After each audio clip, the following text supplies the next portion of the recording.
All right, guys, welcome to part 3 of this cringy series where I go through this little pamphlet that I wrote. So the diet had to be affordable even by people on minimum wage. The diet had to be as humane as possible while including carnivores, vegans, and alike. The diet could be about excessive workouts and be excessively time-consuming, else I wouldn't want to do it myself. So I went against the possibility. I went against making something that was going to be really, really heavy, intensive, that you couldn't do unless you were like a superhuman. Basically like The Rock. So in the end, I came up with a hodgepodge combination of what the brilliant Sugar Queen and Brian Johnson designed. Again, surely not as effective, but doable in my condition. Again, I cater this to myself.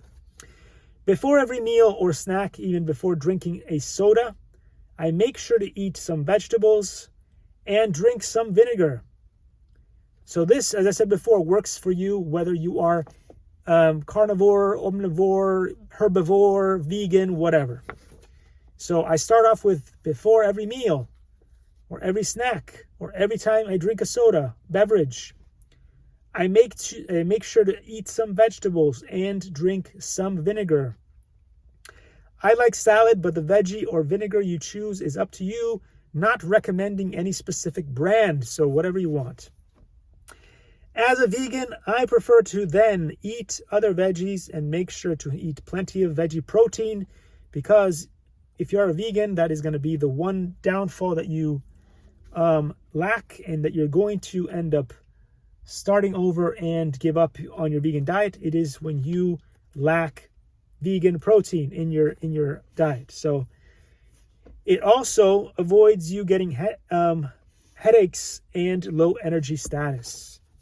So make sure you eat plenty of vegan protein if you decide to go vegan. I try to eat all of my food as early in the day as possible. For those who don't like breakfast, make sure your lunch is your main meal of the day.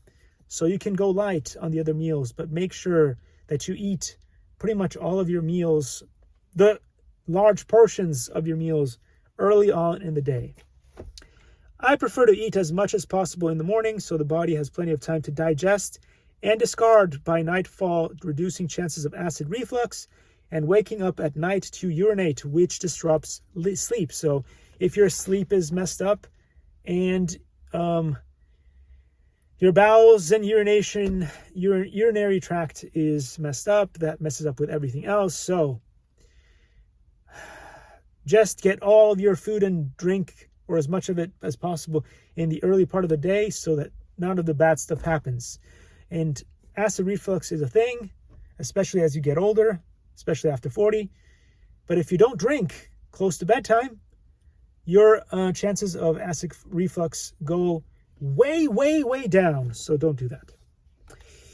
Don't drink close to bedtime. As far as working out, I wear leg weights because, like most folks, I am rather busy doing lots of chores. And regardless whether you are gardening, bussing, shopping, or cleaning the house, performing those tasks with ankle weights is still better than not exercising at all. Again, I wanted to make this overall work style, life balance thing to be something that anybody can do. And anybody can spend a lot of time doing tasks with ankle weights. Anybody, because unlike wearing weights on your wrists or weights on your back, it doesn't mess up your spine. So therefore, anybody and everybody can wear ankle weights or really, really heavy shoes like Dr. Martens with metals in it, metal inserts. So if you can't do ankle weights, you can always wear the heaviest shoes or boots. There you go. So having had issues with joints, inguinal hernia, and back problems, I chose ankle weights as they are the least likely to hurt you. It is the good old prison ball and chain method, a little like marriage. Anyway, the other exercises I often do is stretching, yoga, breathing, and Tai Chi. A strong diaphragm good breathing and flexibility is good for overall health. So if you're able to do a decent amount of cardio every day, it could be power walking, it could be a series of jumps that you do repeatedly. Again, not do jumps, one jump, then wait a minute, then do another jump. Do, I don't know, like 20 jumps consecutively, then take a rest, then do another 20 consecutively. Something like that, where your the difference between anabolic respiration and the other one it's not coming up. But anyway, you guys know what I'm talking about. You're all experts in the comments section. The last part of the system, I will hang like a bat on my inversion rack for around an hour a day. Again, not an hour overall in one session, but I do 2 sessions. You can do as many sessions as you want.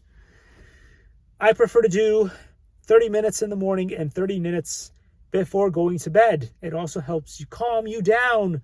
So then when you're ready to sleep, you're ready to sleep. So make sure you do your potty business and all that stuff before you get on the inversion rack, because by the end of your inversion rack thing, you don't want to go to the restroom. That's going to wake you up and then, So anyway, don't break the method. And early in the morning, it's great. It gets all those juices flowing to your brain, which doesn't get enough air or oxygen and nutrients throughout your day. So anyway, that's why I do inversion rack. Again, you may have issues with whatever it is. You could suffer from an embolism, whatever. You might not be able to do 30 minutes. Start with 1, then gradually make it 2, then gradually make it 3, and always consult your doctor. Maybe it's not for you at all. So this can be very dangerous, as I said, as I was explaining here. So people, consult your doctor. All right.